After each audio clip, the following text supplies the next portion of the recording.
Now, from Washington, D.C., Raymond Arroyo. Welcome to the World Over Live from our new studio here in Washington. We've got a great show for you tonight. The battle over religious freedom rages around the world, even here in the United States. Tonight, Congressman Tim Huelskamp of Kansas, a member of the House Budget Committee and sponsor of a new conscience protection bill, is here to discuss the government assault on faith and the dire financial crisis. And later, Dr. Walid Phares, author of The Coming Revolution, Struggle for Freedom in the Middle East, will join us to talk about the rise of Islamic extremism throughout the Middle East and the dangers faced by Christians there. If you'd like to comment on the program or tell us anything, you can email us at worldover@ewtn.com. Much to bring you. Here's the brief. News from the world over this week.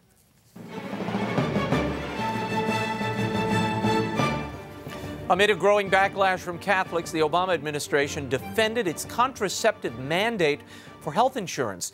White House Press Secretary Jay Carney on Tuesday said the mandate was made after very careful consideration. And the administration believes that the proposal, quote, strikes the appropriate balance between respecting religious beliefs and increasing access to important preventive services. Starting in August of 2013, most religious-affiliated employers will be required to cover contraceptives free of charge, including sterilization and abortifacient drugs. When asked whether there would be consequences for Catholics who don't comply with the mandate, Carney said, "I'm the wrong guy to ask." More on this in our next segment. And in response to the federal mandate, Senator Marco Rubio of Florida has introduced the Religious Freedom Restoration Act. The freshman Republican said his legislation is a common-sense bill that prevents the government from forcing religious organizations to abandon the fundamental tenets of their faith. Already under consideration in the House is the Respect for Rights of Conscience Act, which would protect conscience rights under President Obama's health care law. The U.S. Bishops' Conference are supporting the House bill and urging the faithful to contact their members of Congress via their website, usccb.org. And the Department of Housing and Urban Development announced this week new rules guaranteeing equal access to federal housing programs by those who consider themselves lesbian, gay, bisexual, or transgender. To that end, HUD has redefined eligible families to include same-sex couples. And not unlike the HHS contraceptive mandate, no conscience protections are provided for religious organizations that operate HUD-assisted or HUD-insured housing facilities. The American Civil Liberties Union applauded the new rules for bringing the definition of eligible families into the 21st century.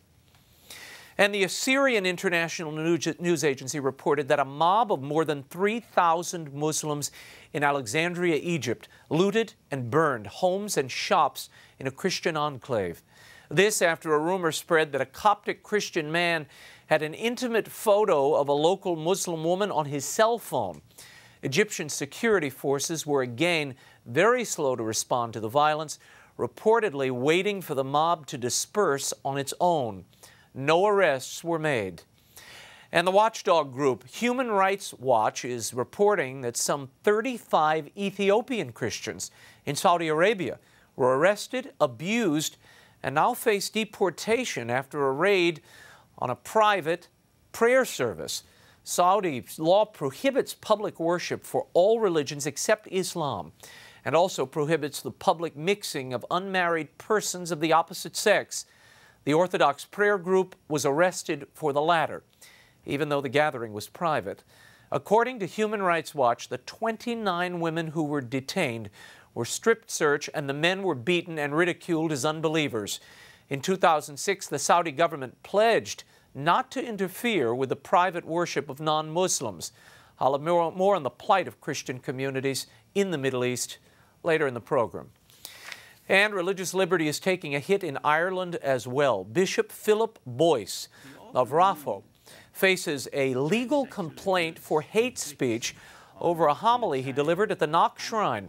Avowed humanist activist John Colgan accused the bishop of inflaming, quote, hatred of dissidents, outsiders, and secularists during the homily delivered last August. The homily was given a banner headline in the Irish Times that read, "Godless culture attacking church, says bishop." The bishop said that the church was being attacked from outside by the arrows of a secular and godless culture. Colgan charges that the statement and others violate Ireland's Prohibition of Incitement to Hatred Act. Public prosecutors are now investigating the matter. And reports that the nation's leading breast cancer charity has ended its partnership with Planned Parenthood were confirmed this week. Susan G. Komen for the Cure publicly acknowledged their decision, citing the congressional investigation of the nation's leading abortion provider as the reason for its severing the relationship. In December, the watchdog group Life Decisions International removed Komen for the Cure from its boycott list of known Planned Parenthood supporters. But as per their policy, they did not offer the reason. Komen first partnered with Planned Parenthood in 2005, providing hundreds of thousands of dollars in grants annually. Planned Parenthood officials speculated that Komen for the Cure buckled to pressure from pro-life groups. Could more reforms of the Mass be on the horizon? According to Vatican Cardinal Kurt Koch, Pope Benedict's decree promoting the traditional Latin Mass was just a first step of liturgical renewal. According to Vatican Radio, the president of the Pontifical Council for Promoting Christian Unity added that the Pope's intention is to implement the liturgical teachings of the Second Vatican Council, which have been ignored up till now. As an example, the Cardinal pointed out that the posture of the celebrant facing the congregation during Mass. He said the posture was never mandated by Vatican II. Cardinal Koch insisted that the crisis of the Church today is above all a crisis of the liturgy. And Cardinal Anthony Bevilacqua of Philadelphia died in his sleep on Tuesday. He was 88. His death came days after a Pennsylvania judge ruled that the ailing prelate was competent to testify in the upcoming trial of a former aide charged with failing to protect children in the diocese. The cardinal had been suffering from dementia and cancer. Cardinal Bevilacqua previously headed the U.S. Bishops' Pro-Life Committee, campaigned for a moratorium on the death penalty, and often spoke out against abortion and contraception. May Cardinal Bevilacqua rest in peace. Up next, Congressman Tim Huelskamp is here to talk about the White House's apparent assault on conscience rights, the ongoing battle over the budget, and much more. The World Over Live continues in a moment. Stay right there.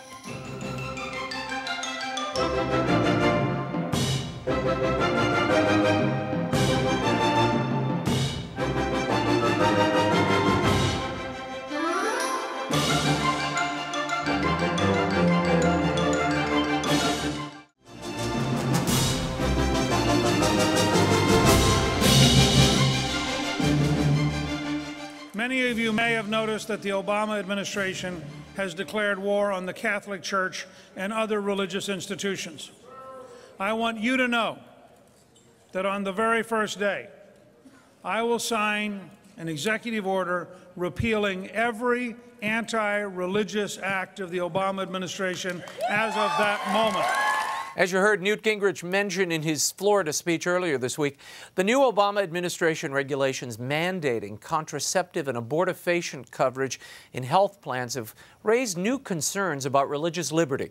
My first guest represents the 1st District of Kansas in the United States House of Representatives. He recently introduced a bill in the House aimed at protecting conscience rights of military chaplains.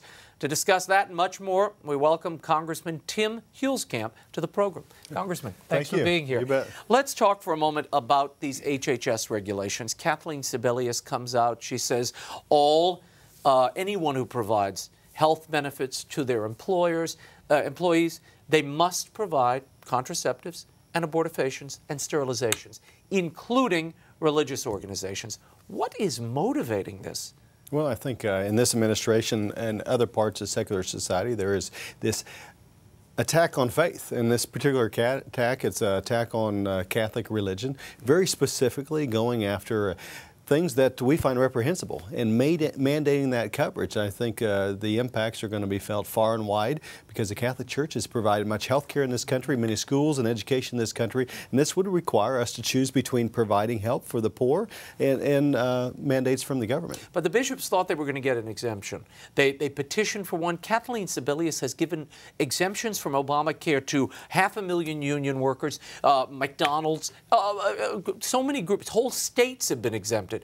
Why not, just for political sake, grant it to the Catholic Church and these faith-based groups and be done with it? I think it's driven by ideology. It's driven by an anti-life mentality that starts at the lowest basic levels of this administration, whether it's the HHS secretary or the president himself. Yes, they talked about it, but they gave us a one-year exemption, as was talked about. Well, maybe 1 year from now you'd be willing to turn over your conscience. But this is happening in the military, happening in other institutions. It's a full-out frontal attack on faith throughout society and government. I want to show the viewers and you an exchange in the White House briefing room the other day. This is White House spokesman Jay Carney being interrogated on this very issue. Listen.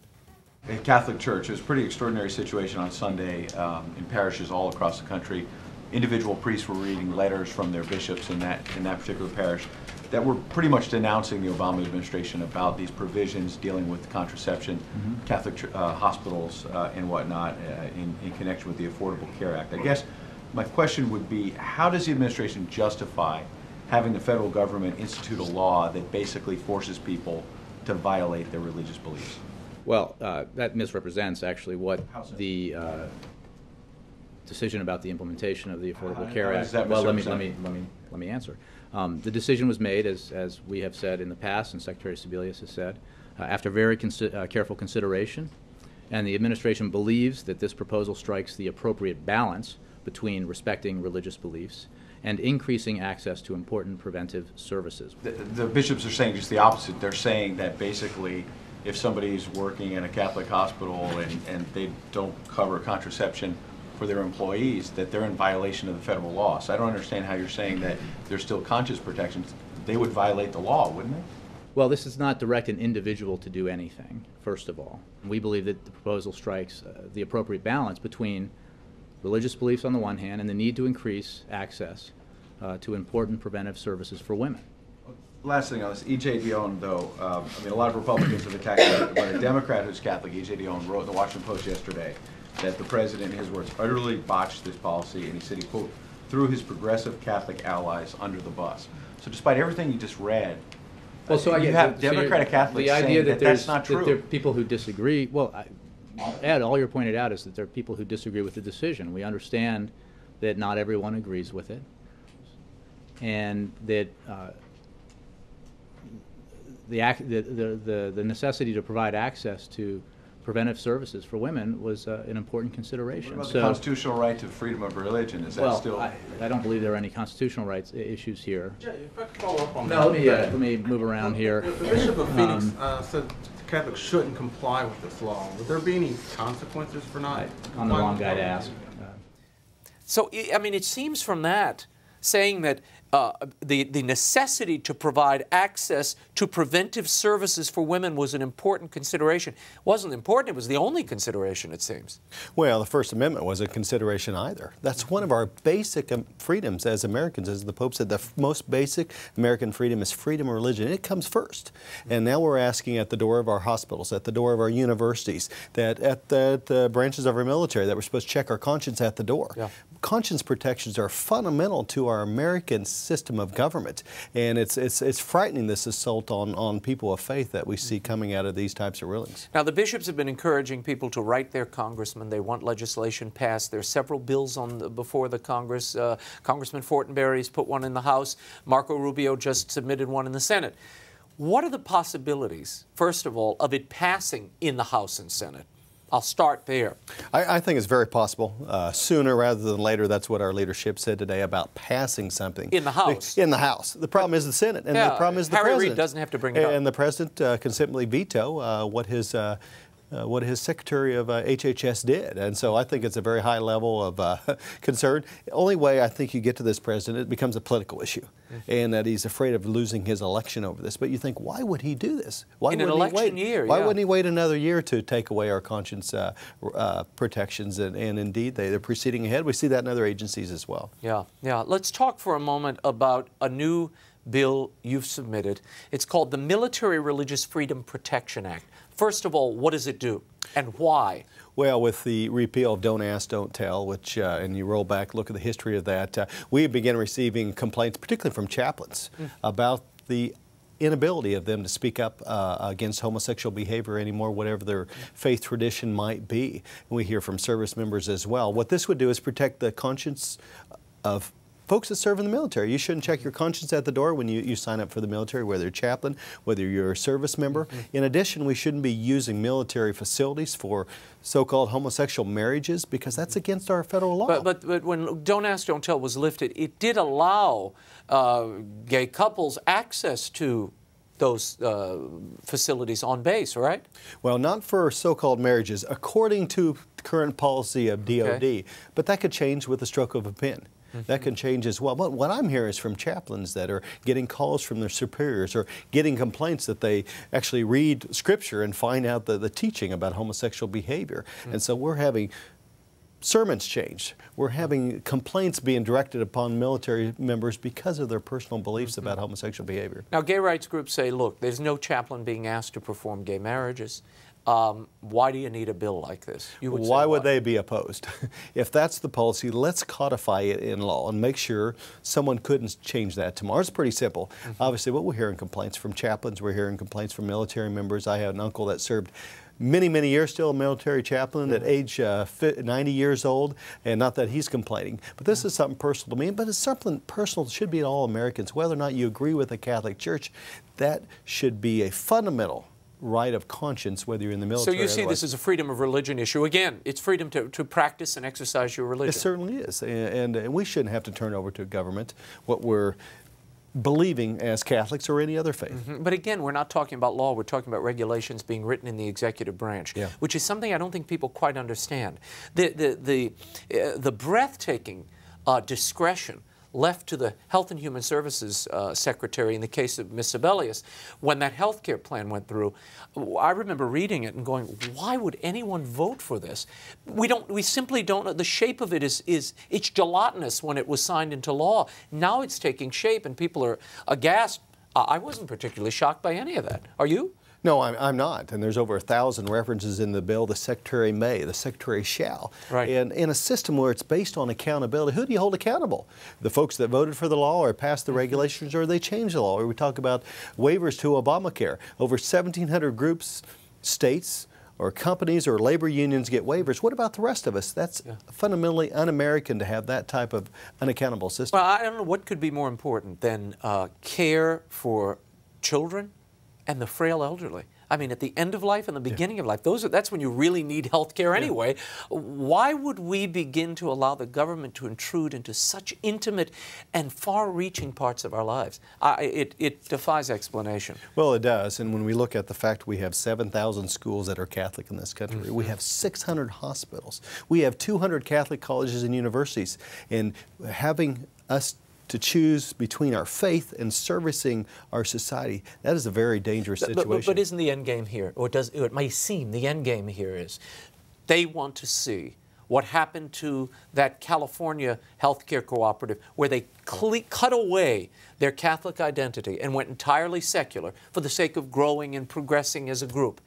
Is that what we're seeing, the end of Catholic healthcare, the end of Catholic social outreach, the end of Catholic charities, the end of Catholic schools? If this was fully implemented, that I believe would be the end result. And there are folks in Washington, D.C. and elsewhere that would love to eliminate any role for faith in our society. That's how secularized we've come in this nation. I mean, the churches have already gotten out of the orphanage business. I mean, Catholic orphanages were such a part of finding children loving homes. That's gone in some major cities. They simply closed up shop because they couldn't comply with these regulations. And it seems, didn't they see the handwriting on the wall with this health care bill in these other areas of the government? Well, I think they have, and that was by design, I do believe. And these rulings didn't surprise me. They might have surprised other folks. But again, there will be even more coming in the future. Right now, we're being, the President told us, executive order, we're not going to fund abortions. Most directly, the killing of the innocent. I'll let you know, we are funding them. You and I, with our tax dollars, are funding them today. We've been doing that for years. In what way? In what way in our Medicaid system? We're already paying for abortions. We've been doing that for years and years, and that's going to continue, and it's going to accelerate under Obamacare and many of the other provisions that are yet to be written on the regulatory side. Amazing. Let's talk for a moment. You have a bill called the Prenatal Non-Discrimination Act. What does that mean? Well, there's a number of things going on, other leaders on this issue, but it's the issue of making certain that the unborn have a right to life and protecting them, and if they're diagnosed with a disease or malady, that it's really a shame that in our society with the health care we provide, that we're selecting certain folks for death based on what we know about them, and that's discrimination against our unborn. Yeah. And you have 4 adopted children yourself, so yes, this is a very personal issue. Yes, and orphanages are very personal as well. I have two daughters from the country of Haiti that were in orphanages, and and you mentioned something. They were run by Catholic folks, really, and that one was in Mother Teresa's orphanage. So that means a lot to us because as people of faith, whether it's in Haiti or particularly in America, we were found as people of faith. Our most basic freedom in America is the freedom of religion, and we should be protecting the conscience rights of all Americans, particularly Catholics in this day and age. Some CBO numbers came out. The Congressional Budget Office, they often issue projections for the upcoming year. They do that every so often at the behest of members of Congress. They're projecting a $1 trillion deficit once again, the 4th year in a row. How can this government continue to run at this level of exorbitant spending with funds you simply don't have? It's unsustainable. It's shocking, and it's going on for 4 straight years. We used to talk about $100 billion is being out of control. Right. Now we're at $1 trillion. It's going to be about $5 trillion of new debt under this president. It's unsustainable. And what we heard from the CBO today, he recognizes it's unsustainable. Our medical system's unsustainable. Many of these things will collapse. When it will happen, no one seems to know. But the point is, it is unsustainable. And then the CBO director, Congressional Budget Office, admitted today the real unemployment rate today is 10%. Even though it's 8 on the paper. Even it's being reported because 1.3% of the folks that quit looking for work. It's a pretty challenging situation. Now, you're on the Budget Committee. Why is this such a struggle every year? I mean, realizing the cataclysm being faced, and I know Paul Ryan is the chairman of your budget who faced scorn when he dared to suggest cutting back some of these entitlement programs. Is that what is going to have to be cut if you're going to rein in this spending? Well, if you look at the situation in Greece or Italy and numerous other countries, that's what has to happen because of our culture of death. We don't have a lot of new folks coming in to replace the retarees. We have 10,000 retirees every day, and there's no money to pay for those. So eventually, that becomes the question.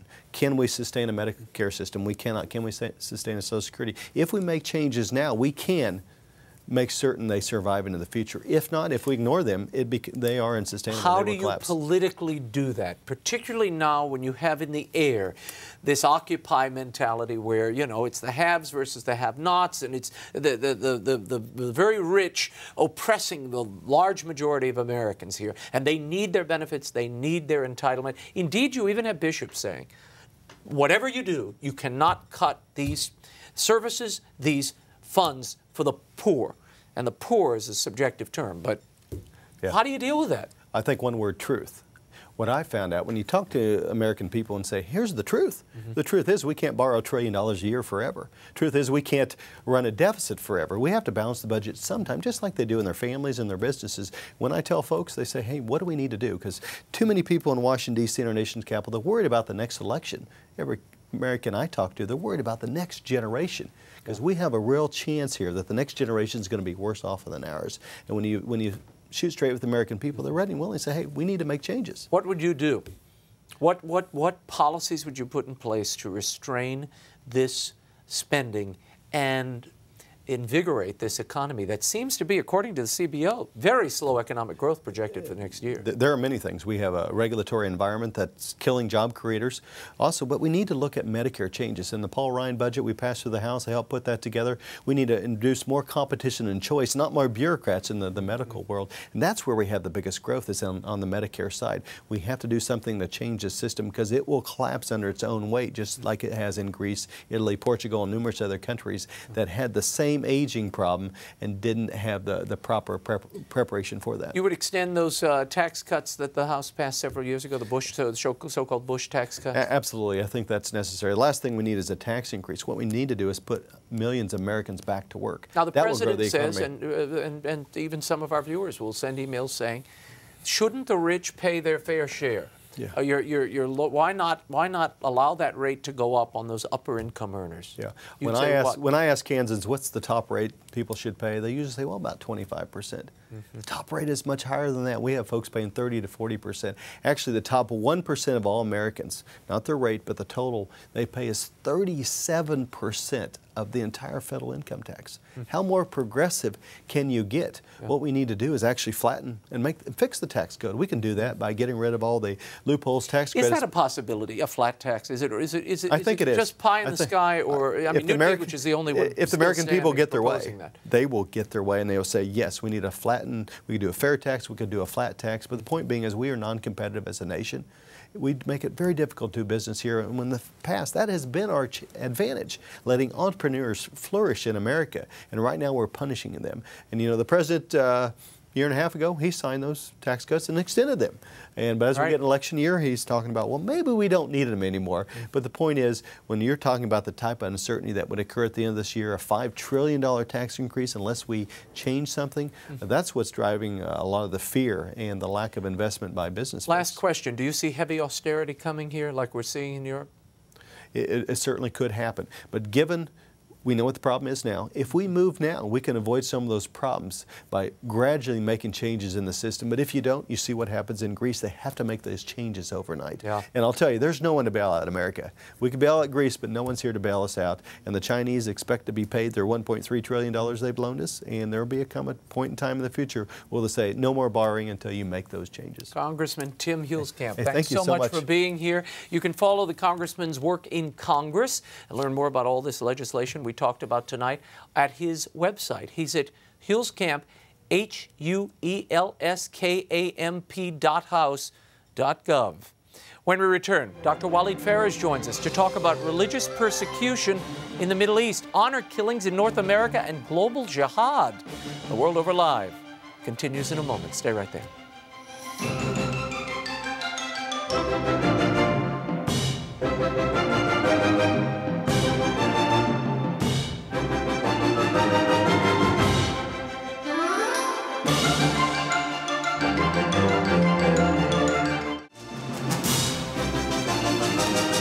Now, once again, Raymond Arroyo.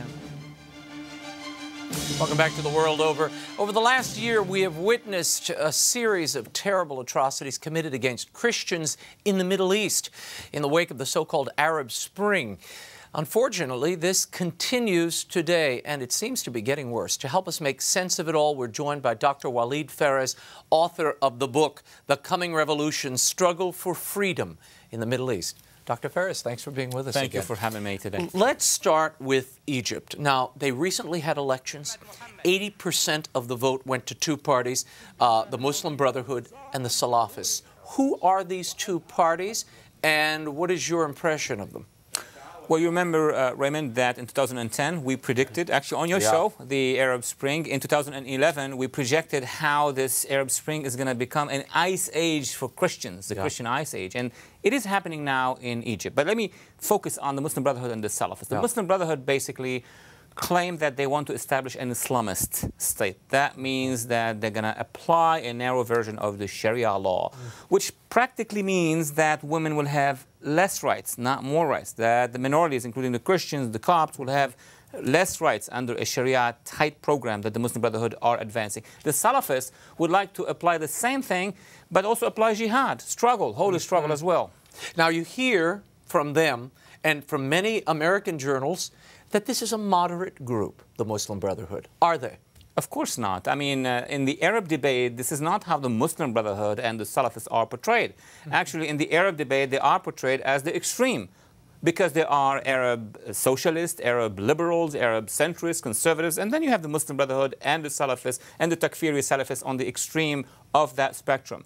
The problem is that the Muslim Brotherhood are projecting to the West that they are moderate so that the West would support them. And once they are in power, they start basically to take out Now, they ran on a platform, Walid, of democratic process reform, gender equality, and equal rights for Christians. Are they to be believed? Well, if they, and I'll give you the measurement. Okay. If they hold a Congress, a convention of their party, of the Muslim Brotherhood, and then they declare that their ideology has changed, that from now on, 1, 2, 3, the same thing that they mentioned in their government program, then I'll believe them. But this would be the equivalent of the communists saying that we don't believe in the class struggle in their government while their ideology is still the same. How to engage, Dr. Phares? I mean, these people clearly, they won power. So I realize the Muslim Brotherhood's there and the Salafists.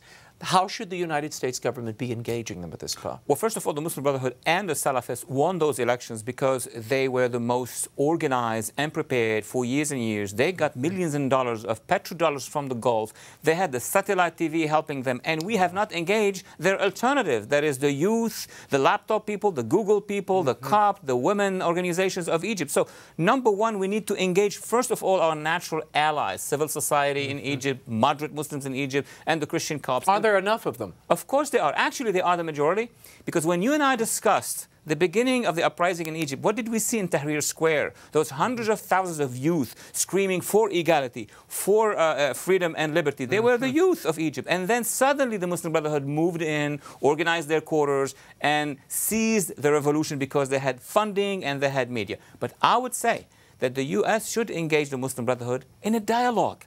What we are making right now is a big mistake. Instead of a dialogue to encourage them to reform, we are partnering with them. We're going to send them money for the Muslim Brotherhood, who are going to control the educational system of Egypt. With no strings attached. With no strings attached, because they're going to say, allow us to play the moderate, quote-unquote, role. They will control the educational system. Tens of thousands of schools will be in their hands, and those who are 10 years now will become 20 in 10 years from now. They will have an automatic, long-term majority. And they already have a social outreach on the ground. They're setting up schools, providing clinics, that sort of thing. They've been doing that for years. For years. I mean, that's where we failed. We failed in applying the policy of give the weakest our strength. And who are the weakest? Women, youth, minorities, Christian minorities in Egypt, and others, while the Muslim Brotherhood were getting millions of dollars from the Gulf. So we came now, and we are trying to partner with the strongest elements. We read this story this week. 3,000 Muslims destroyed in a village just outside of Alexandria. Destroyed Copt homes, Coptic Christian shops, and it was all based on a rumor. A rumor that one of these men had an illicit picture of a Muslim woman on his cell phone. This caused 3,000 people to destroy another people's neighborhood. Why is this going on, and are we going to continue hearing and seeing these sorts of events? Unfortunately, we are. We've seen it over the past 15 years, over the past 10 months or 12 months, despite the Arab Spring.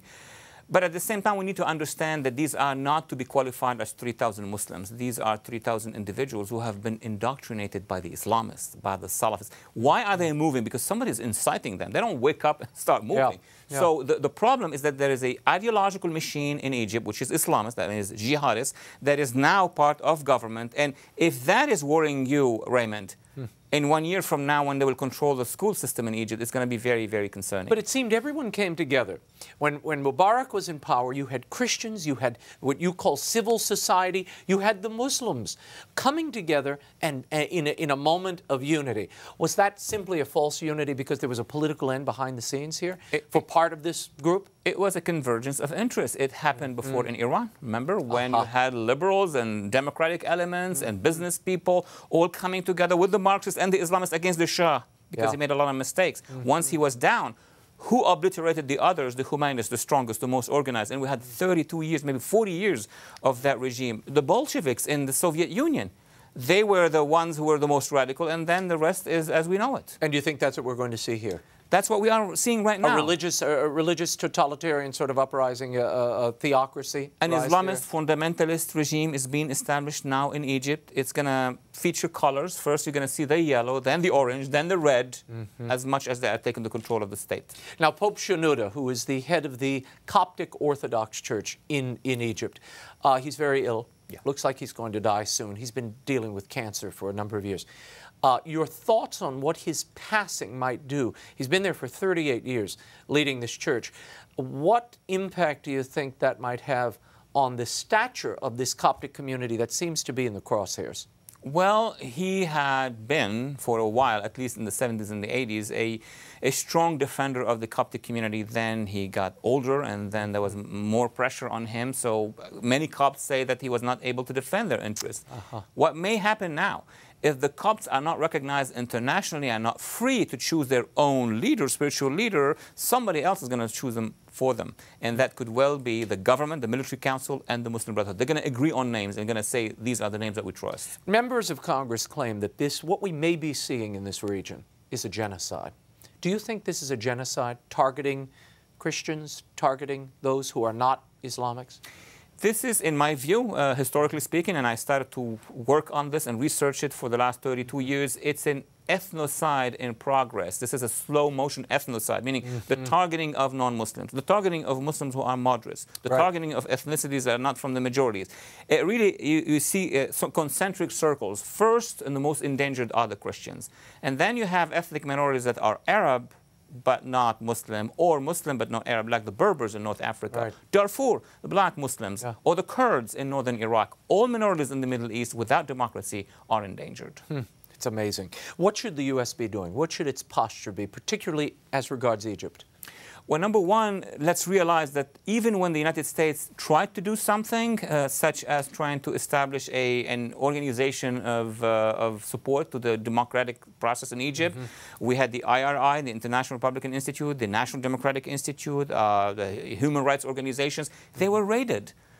10 days ago, they were raided by the military with the blessing and the support of the Muslim Brotherhood. So even the events that we tried to influence did not work, basically. Let's talk for a moment. I want to switch gears to Tunisia. Tell us what's happening there. Things seem to be very much in flux. This was a moderate place. Their president was toppled not long ago. They're rewriting the constitution there. And a lot of Christians fear things could turn for the worse. You have, what, 22,000 Catholics there on the ground. Yes, in Tunisia, what you're having is, first of all, the Christians are less numerous than in Egypt. But in Tunisia, the seculars and women's movement and labor movement are stronger.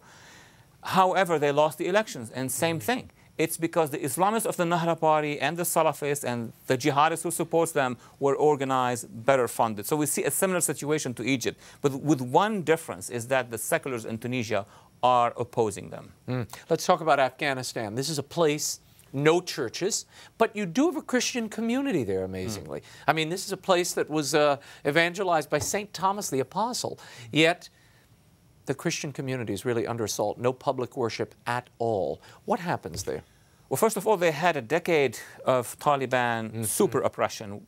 I haven't seen anywhere in the world an oppression like the Taliban. They even destroyed statues of of other religions, such as the ones they destroyed during the 90s. And then they attacked the Muslims who do not see eye to eye with them. And of course, the Christians, who are a very small minority, have been completely marginalized in Afghanistan. The solution in Afghanistan is against civil society, because with civil society, with democracy, with pluralism, with rights for women, you can get the rights for minorities. Archbishop Broglio, Timothy Broglio of the Archdiocese for the Military Services, he claims that the invasion of Iraq precipitated the decline of that entire Christian community. What can be done? Why hasn't the United States done more to protect that fledgling and once vibrant community, and one of the most important and strongest in the Middle East? You know, Raymond, Assyrian and Chaldean Christians and other Christians, Catholic, Protestant, and others, have been telling us that the United States could have done fantastic things for the Christian community. I mean, for the first time in thousands of years, they have seen a Western force being there. Yeah. Unfortunately, it's our mismanagement. Instead of identifying them, strengthening them, giving them the support, we spent billions of dollars in Iraq, billions of dollars. Yeah. What have we done for those Christian communities? I mean, have we even connected them with their American citizen cousins here? No. And those are the elements of civil democracy and civil society that you often cite, right? Absolutely. I mean, minorities are the measurement by which we see if there is health, political health in a civil society. If minorities are suppressed and now ethnic cleansed, as we see for the Christians of Iraq, that's a very bad sign.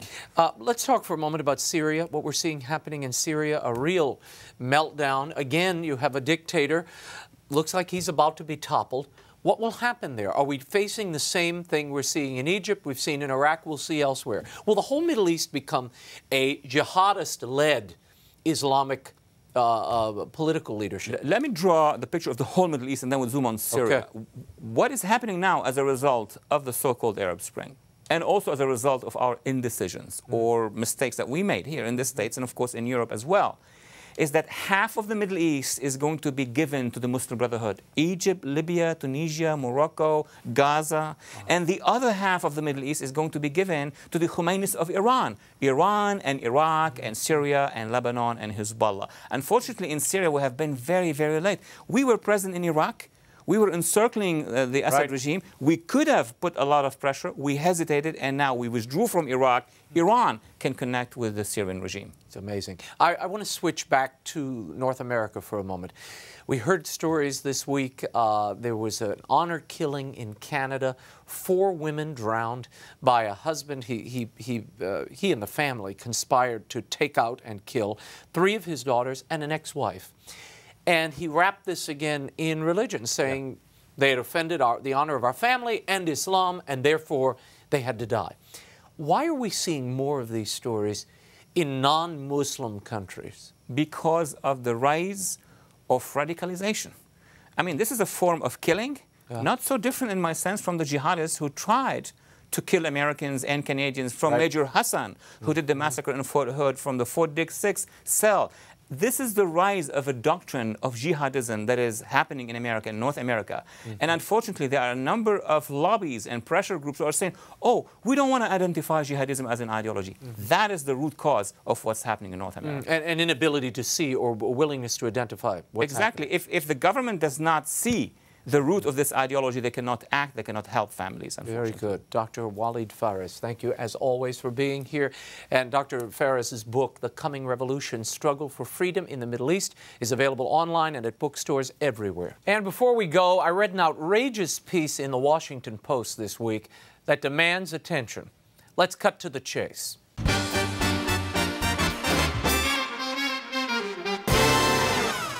Columnist Ruth Marcus, writing in the Washington Post on January 31st, questioned whether Senator Rick Santorum should continue his candidacy, given the fact that he has a disabled child at home. Rick Santorum is a 3-year-old girl, Bella, suffering from trisomy 18. She has an extra chromosome. Ruth Marcus writes, should he be running for president with a child so ill? If we had a child with a typically fatal genetic disorder, she continues, we would forego the 99 Iowa counties, the incessant blur of town hall meetings, and stay home. Now, first off, Rick Santorum didn't hit the trail leaving little Bella at home with a box of crackers and a SpongeBob DVD. His wife, Karen, is a neonatal nurse who's lavished their child with devoted care and attention. Now, people are free to disagree with Rick Santorum on the issues and might not even like him as a candidate, but to suggest that he should leave the race because he has a disabled child at home is not only ignorant, it's cruel. The fact is, parents of disabled and ill children routinely pursue careers, and they work every day all over the world. They will tell you that these children bring a depth of love into their lives and a respect for the dignity of every human life that many of us will never know. Last week, when little Bella was hospitalized, Santorum left the campaign trail to be at her side. Once she recovered, he returned to the trail and spoke movingly of her ordeal. If anything, doesn't this show a candidate who appropriately values his family more than a campaign? With all due respect, the question Ms. Marcus should be asking is not whether a candidate with a sick child should leave the presidential race, but why some scribblers in Washington are so annoyed by families that love and celebrate their disabled children. If you'd like to respond to this story or any of our segments tonight, visit my Facebook page. You can find a link on the left-hand side at my homepage of RaymondArroyo.com. Until next week, we'll be scouting the world over for all that is seen and unseen. On behalf of the staff and crew of EWTN News, I'm Raymond Arroyo. Thanks for watching, and we'll see you next time. Bye now.